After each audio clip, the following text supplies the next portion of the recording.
क्या आप भी चने की दाल मेरे तरीके से बनाते हैं और इतनी टेस्टी बनती है? वीडियो को लाइक और शेयर लाजमी कीजिएगा। 1 पाव चने की दाल को बॉईल कर लेना है। पानी उसमें इतना डालना है कि दाल भी बॉईल हो जाए और 1 कप पानी भी दाल में रह जाए। अब पकाना स्टार्ट करते हैं। 1 कप ऑयल में 1 टीस्पून ज़ीरा, 3 लौंग, 1 दालचीनी स्टिक, 1 बड़े साइज़ का प्याज डालकर लाइट ब्राउन कर लें। प्याज लाइट ब्राउन हो गया है। 1 टेबलस्पून लहसुन अदरक पेस्ट, 3 सब्ज़ मिर्चें डालकर 1 मिनट भुनाई कर लें। कमेंट करके लाजमी बताएं कि आप कहां से वीडियो देख रहे हैं।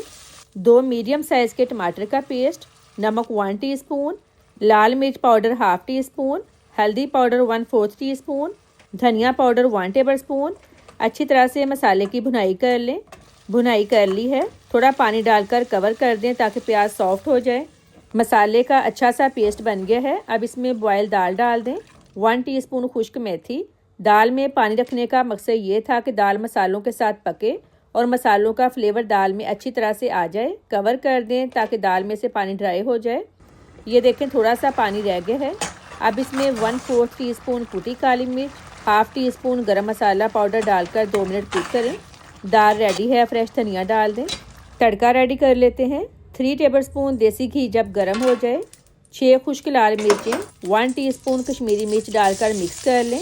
तड़का लगा लें। बहुत ही टेस्टी चने की दाल रेडी है। वीडियो को लाइक और शेयर करें। अल्लाह हाफिज़।